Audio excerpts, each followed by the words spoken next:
Hi guys, welcome to my affordable watch collection. My name is Aviv, and today we are going to take a look at a hand-wound pilot's watch from Corgeut or Corgeut or whatever you want to call it. I felt like having an oversized watch in my collection and decided to go with this one. I bought it on AliExpress for around $66, and today I'm going to try and answer the question I proposed in the thumbnail of this video.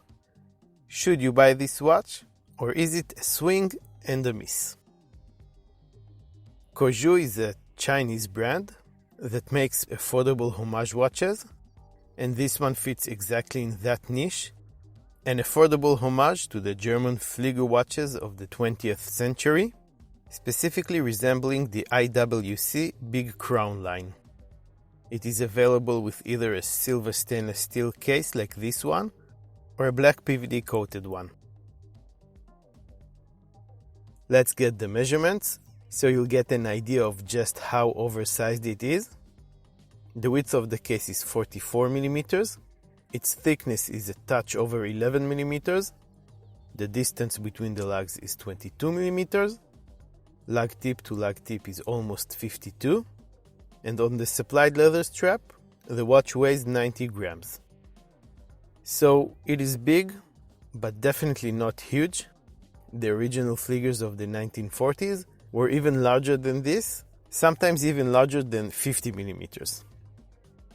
The water resistance rating here is a basic 30 meters, which in the watch world doesn't actually mean you can take it diving to a depth of 30 meters, but rather that you should avoid getting this watch wet at all. The dial is matte black and features a classic Type A Flieger design, a printed minute track with elongated lines and large and clear Arabic numerals to mark the hours, a triangle with two dots on its sides to mark the 12 o'clock marker, and sword-style hands. The marker on the 9 o'clock position gives its place to a small seconds complication, a little circle framed with a railroad track, with a miniature sword hand and numerous seconds markings in 5 seconds increments. This is a sterile dial, meaning there's no branding on it, no brand name and no logo, and actually no text at all. The hands are loomed, and so are the hour markers. The loom unfortunately is pretty weak. The hour markers last for just a few seconds before fading out, and the hands are not much better. The dial is covered with a flat piece of sapphire crystal that slightly protrudes over the fixed bezel. It offers great scratch resistance, and I'm not sure if it has any anti-reflective coating on it or not. The case is made of 316L stainless steel and features a utilitarian brushed finish on all surfaces. The quality of the finishing is not very good, I'm afraid.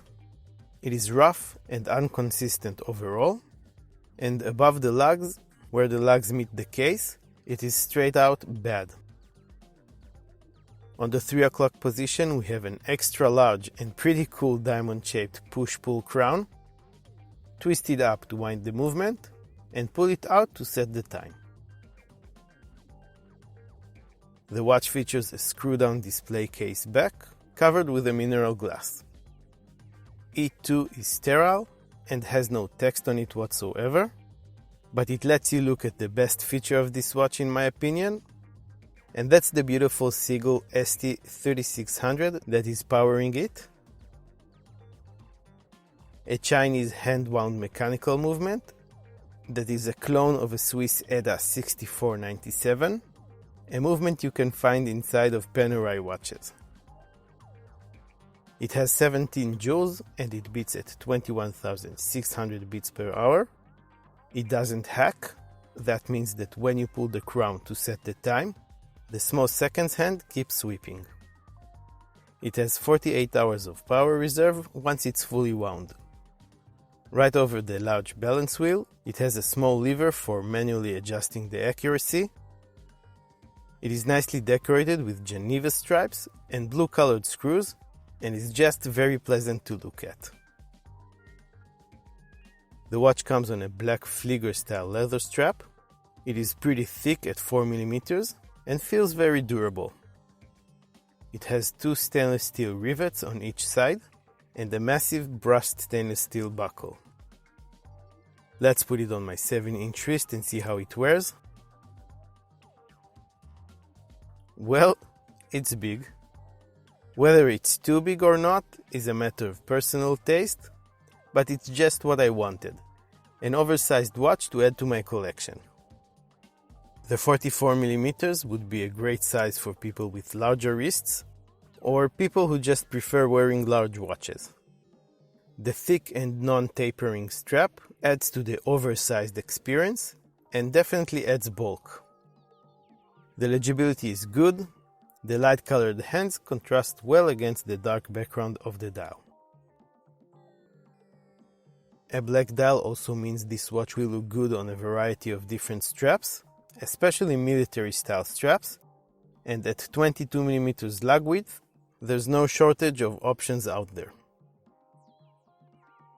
So let's examine the pros and cons of this Flieger from Corgeut and try to answer the question we started with. We'll start with the pros this time. Well, it's a good-looking watch, a good-looking mechanical watch, with a very cool movement inside of it that is just a pleasure to look at. The materials used to make this watch are also good. You get a sapphire crystal, a stainless steel case, and a decent enough leather strap, all that for a smashing price of less than $70. So would I buy it again? No, I don't think I would. And here are the cons. I do think it is a swing and a miss.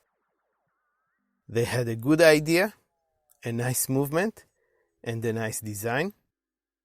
But your money is spread way too thin here, and almost every element of the watch suffers from it. The lume is disappointing, the case finishing is bad, and the water resistance is virtually non-existent.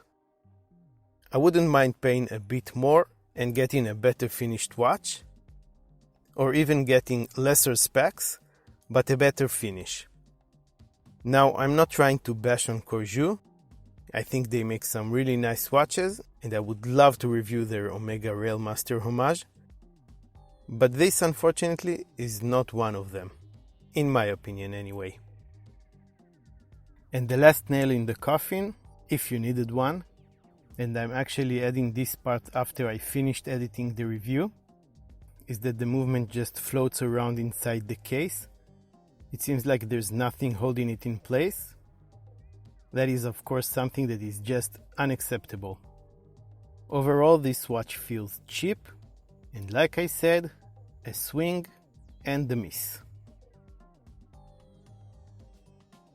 If you still want to check it out for yourselves, I will leave a link for you in the description of this video.